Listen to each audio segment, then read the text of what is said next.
really delighted to invite on stage Sally Osman, again known to many of you. For those of you who don't know Sally, Sally is Director of Royal Communications. Sally, you joined the Palace in 2013, initially as Head of Communications for Their Royal Highnesses, both the Prince of Wales and the Duchess of Cornwall, and you oversaw that interesting task of uniting royal communications under one banner based in Buckingham Palace. A serial Echo client. Sally has also been Head of Communications at Sony in Europe. Again, a fascinating experience at a very interesting time in Sony's history. And before that, where Sally and I first met, was at the BBC. Sally, when you headed up communications, again, under two very different eras. You had the Greg Dyke era, and then you had the Mark Thompson eras. An early pioneer in storytelling, way before your time, I think you'd say. Sally has a law degree, so I think Ian would like that. And perhaps hard to believe, you started life as a journalist for the Daily Mail. I did. So with that, Sally, thank you for sharing your views today. Welcome, please.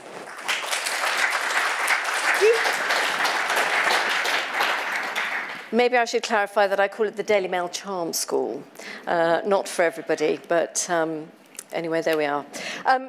Very nice to be here. Thank you, Sandra, for the invitation.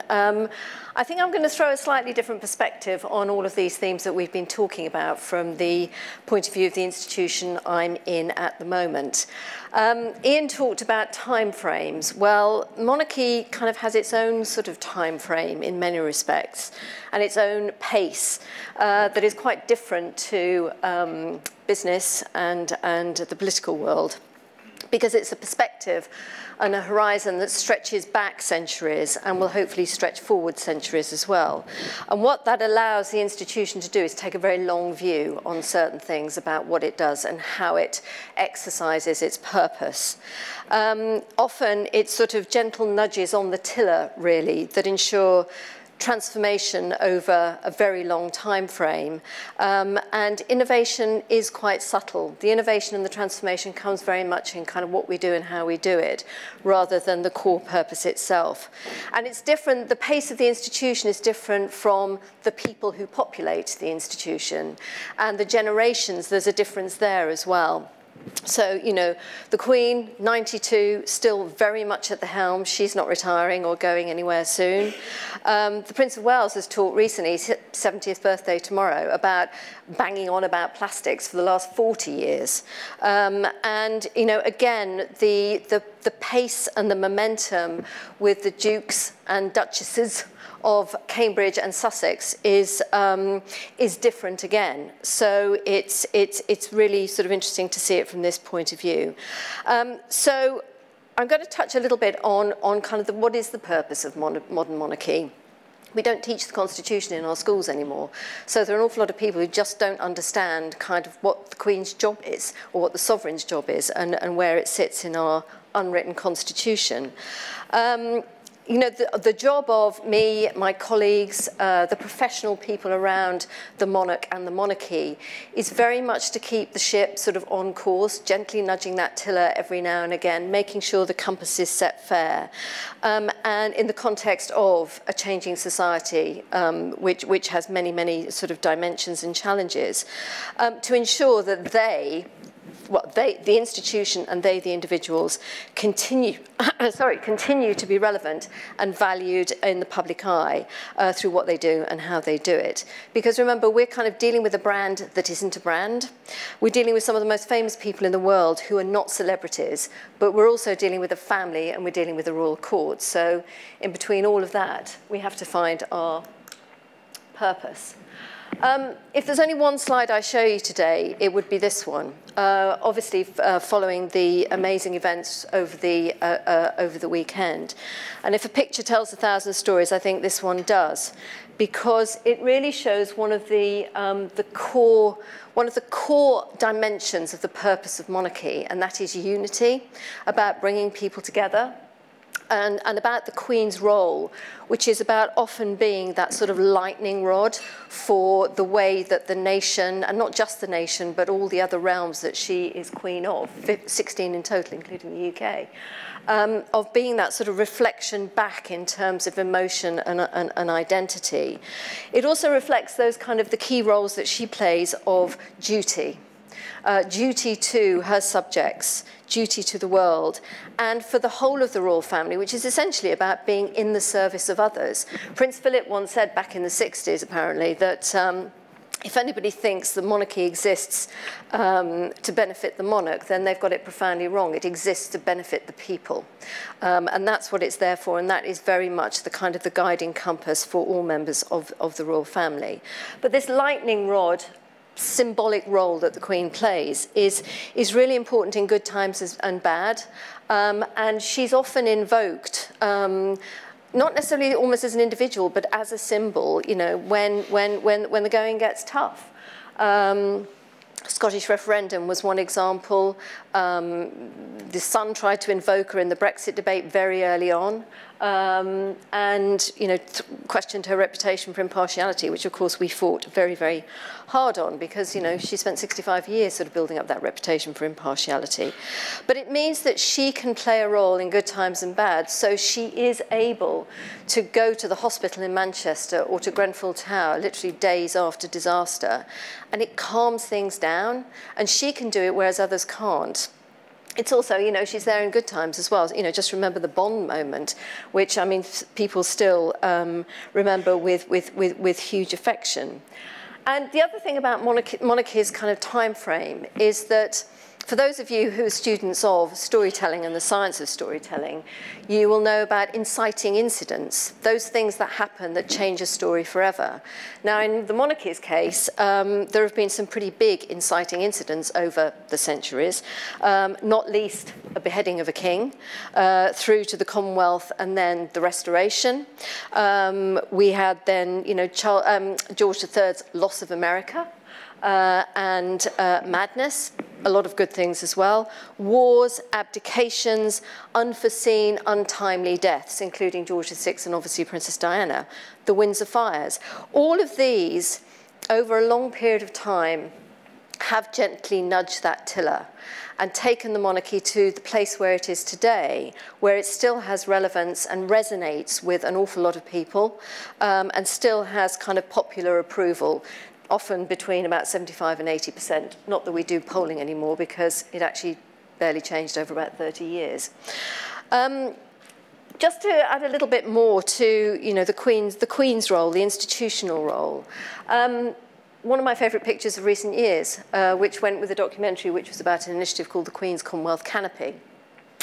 And the Twitter sphere went into meltdown when this picture appeared, because of two national institutions, the personification of two national institutions, in effect, the BBC and the monarchy, even though the programme was on ITV, which, you know, tells you something about the, these two enduring and beloved institutions. And one of the key questions, again, that people ask when going through a storytelling process about how do you convert your purpose to a story and then a narrative, is you have to ask the question, what's at stake? What's at stake if we get it wrong? What's at stake if these institutions don't exist? And in many ways, the thing that is, I can't speak for the BBC anymore, I used to be able to, but I can't anymore, for the monarchy is, but it's something it shares with the BBC, and that is public support, public approval, and respect. If you lose any of those, your license to operate, literally in the BBC's term, but you know, in the monarchies it would be very difficult, is severely diminished, and both institutions would really struggle to deliver and fulfill on their purposes. So answering that question in the way we kind of communicate, the way we devise programs for the royal family, gives us a better chance of having a sustainable business, if you like, in the longer term than if we don't address it. The other common ground, which I think is very powerful, and it is really something that people do respect the monarchy for, and that is both the BBC and the monarchy exercise very powerful soft power. The monarch's power is not what it used to be, but this exercising of soft power is incredibly strong, and it is what we're kind of respected for around the world, not just in the UK, but around the world. And it does speak to identity, to civil society, and to a social purpose. I think both organisations have that very strongly. Is that going to load? I'll flick it. There we go. The crown. So I thought I'd head this one off at the pass. This is the real thing, not a drama you may have seen elsewhere. And before anybody actually asks, because everybody does ask, is I'm afraid I really don't know what the viewing preferences are of the royal family, so I can't answer that. This is the Queen, obviously, at her coronation, and reunited with the St. Edward's crown, which is the crown that's actually used to crown the new monarch. She hadn't seen it for 65 years, but we reunited them for a documentary. And she said, is it still as heavy? And can you imagine carrying £5 worth of weight on your head when you were at the centre of this phenomenal kind of ceremony that's going on that was predicting a kind of new era, the Elizabethan era? The thing I find quite interesting, actually, about the coronation, and this is a whole other subject, which, you know, one day maybe we'll come to, is the symbols, the real crown jewels. Ian alluded to crown jewels. These are the real thing. And what they say about power and leadership. The Queen is wearing a white glove on her left hand there, holding the sceptre. That white glove is a symbol to go gently with power. And the sceptre is a representative of kind of temporal power, but also of good governance.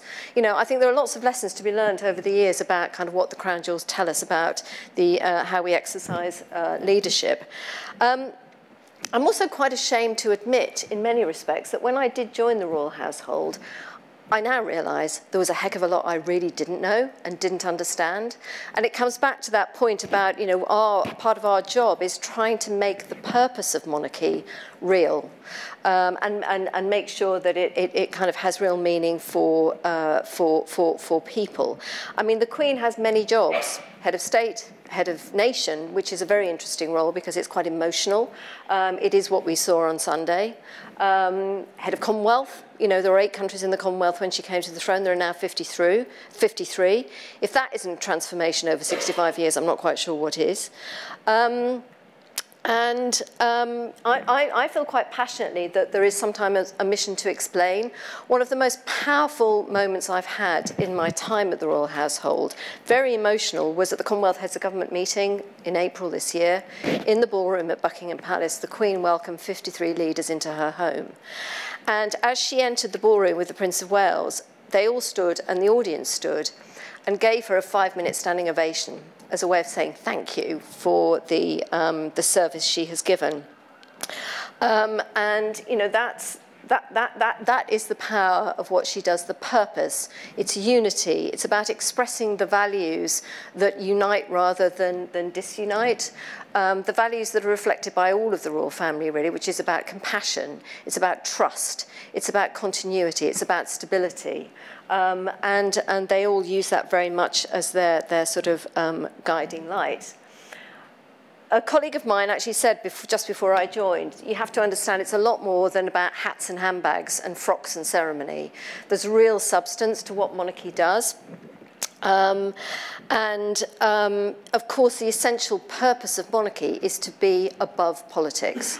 You know, that's the strength. It doesn't get pulled down into the fray of politics. It is impartial. It's various people, brains much bigger than mine, have tried to sort of define more closely kind of what the Queen's actual role is, or the sovereign's role is. Vernon Bogdanor, who many of you will know, always said her job is to reign, not to rule, and that is where the soft power comes in.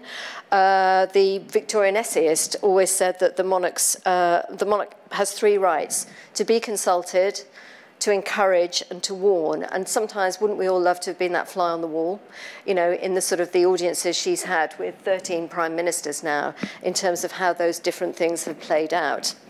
In fact, it was I don't know if anybody saw, but the New Yorker this in the past week or so, at the time of the midterm elections, did a tongue-in-cheek piece urging Americans to actually put the Queen's name on the ballot, and with a view, and quoting the Queen allegedly saying, "This 240-year experiment in self-rule began with the best of intentions, but I think we can all agree it didn't end well." The other thing is this voice of stability and calm when, you know, when the pillars of stability are shaking in so many ways all over the world. Giles Fraser, who many of you will know from Thought for the Day, he wrote in The Guardian, again, it was at the time of the American election, how people were rushing to see if they could immigrate to Canada, New Zealand, etc. And he said, you know, sometimes there is something about retaining something like the crown around which people can unify and kind of stands above politics. And he said it's no coincidence that those places where people were applying has the Queen of their head of state, the still small voice of calm at the centre of the Constitution.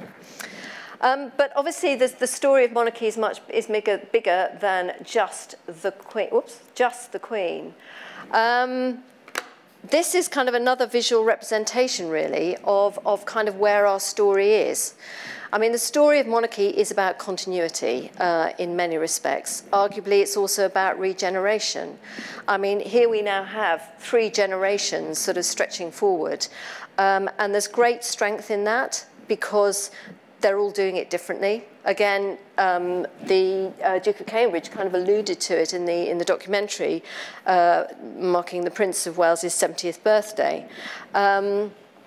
They all do it differently, and they can speak to different generations about different aspects of what they do.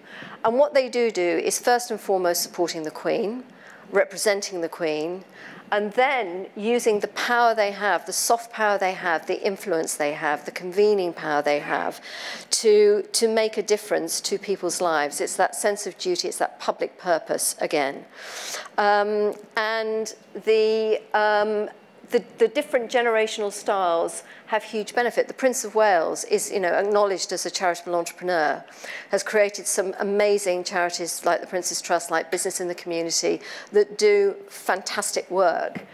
The younger generation, based at Kensington Palace, are doing it slightly differently. They are not inventing new charities. They are bringing people who already do it very well together to shine a light on the big issues facing society today and try and shift the dial, which they did emphatically with the Heads Together campaign, which was a different kind of royal campaign, if you like, because social media has completely transformed the way people now campaign. But the fact that they knew they could use the power they've got to get people talking about this big issue, changing the conversation and making a big difference and giving people license to talk about it was extraordinary. But again, very much in the sort of the charitable purpose of the royal family. That stretches back to George II. Patronage of charities started back then. And, you know, the Queen still has 600 charities, of which she is patron, largely benign. This is a very active form of charitable patronage. And people have indeed called it the welfare monarchy, where we're trying to make a difference to society and build value back into society and back into civic society as well. I mean, just in terms of the impact of Heads Together, some of the data after it revealed that there have been 50 million video views on the royal channels alone, and I'll talk a little bit about digital in a moment. The Lady Gaga video that Prince William did talking about mental health got 25 million views. And we think the cumulative, well, we estimate the cumulative reach of the whole campaign was about 560 billion people globally. That's when you start to change the dial and you realise what the purpose of monarchy is and what it can really deliver in terms of impact above politics.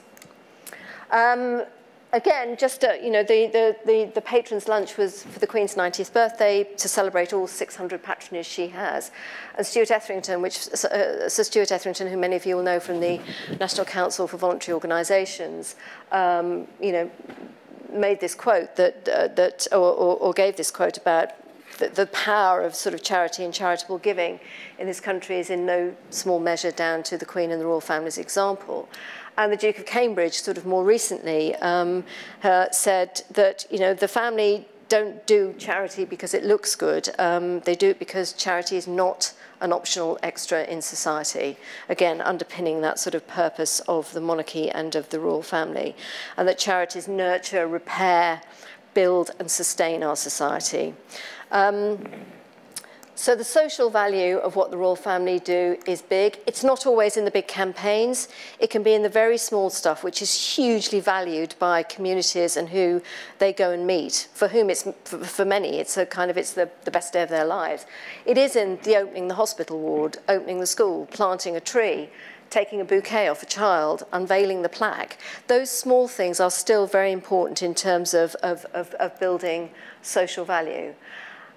And it's also about bringing people together. I've actually put this slide in just for Ed Lane Fox, who, my colleague or former colleague, who was Prince Harry's private secretary, who played an absolutely critical role in seeing this event, this joyous event, sort of go off smoothly. But what I wanted to add is another word on value. We don't calculate what the value of the royal family is at all. But there is a company called Brand Finance who do. They've been doing it for the last 5 or 6 years now, and they estimate that the capital value of the monarchy is about 67.5 billion, but they contribute back 1.76 billion through tourism, through trade benefits, through all sorts of things. And I don't think that includes the value they bring to the media. You know, you only have to look at the supplements that come out after another baby is born on Kate's Cuties or whatever that kind of boost sales. The many documentaries that we're not involved with, some we are, but not others, that get sold around the world. So, you know, we're box office in many, many ways.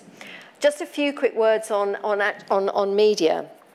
Again, another storytelling principle is when you're crafting a story, you always have to ask, who's the antagonist in this story, or what's the antagonism? Because you know then what you're sort of fighting for and what you're fighting against. I'm not going to describe the media as the antagonism.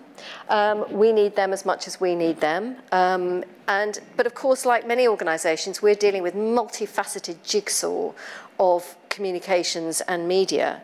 And in recent years, we've really sort of shifted from dealing just with the royal correspondence to a much broader landscape of media to talk about the issues that we and the royal family are involved with. And digital has been transformative. It's absolutely at the centre of everything we do now because it helps us reach a much bigger audience than the mainstream media does. And more importantly, it helps us reach the Commonwealth. The Queen came round to visit us a few years ago, and one of the digital team said to her, Your Majesty, Twitter. And she said, yes, what is it? And she said, well, actually, you've been around, you're 64, 65 years on the throne. You've been around the world shaking hands with people, and that's been a very important moment for those people. Twitter is like having a virtual handshake with the whole of the Commonwealth. And you could see the wheels spinning, and she absolutely got it. And we have very, very little interference in what we do on digital. There are no protocols. We've just got a sort of an internal edit about what's right and what's not. But what it does mean is that, because we're conveying the brand of monarchy, that our information in a world of fake news has to be absolutely the best, rooted in fact and as truthful as the very best of journalism. As the Queen does get older and isn't as out and about as much, she's still doing all of her key roles as head of state, head of nation, head of Commonwealth, etc., etc. But we need to make sure that she's as visible as possible. And coming back to the point I started with, that her presence often gives a real sense of calm, stability, reassurance, continuity, is that we need to ensure she is as visible as possible. And this year, sort of almost coincidentally, there have been 2 documentaries where you've had the Queen unscripted, which is quite a rare thing. She hasn't done that for about 20 or 30 years. But it's very reassuring to people to see that she's hale, hearty, witty, on the case as she has ever been. So they're very important to us. I've got lots of stats about digital, which I'm not going to go into, but equally, we produce an awful lot of content. We're producing about 12 original pieces of content every day on our digital channels. From Royal Dogs. In the dog days of summer, it is National Dog Day. Nobody's around to do anything, so we just dip into the archive, come up with some stuff, and people love it. And it keeps the kind of voice of the monarchy sort of fresh. The resurfacing of Buckingham Palace, a big 10-year programme, £350 million investment to keep the whole thing standing. We haven't invited cameras in, we're doing it ourselves, and it's being picked up by loads and loads of people. The changing of the guard, when Aretha Franklin died, they played Respect. It was fantastic. We shot out there, filmed it, and it just got millions of hits instantly. And it just shows a different side to monarchy, that we do have a sense of humour. It's not all about hats, handbags, and protocol. I think I'm probably going to leave it there. I've probably run out of time anyway. Yes, I have. But in conclusion, I really just kind of wanted to say that, you know, in terms of the themes of this event, purpose is core. The monarchy wouldn't exist unless it really understood its purpose and the individuals within it understood their purpose of being and committing their lives to something.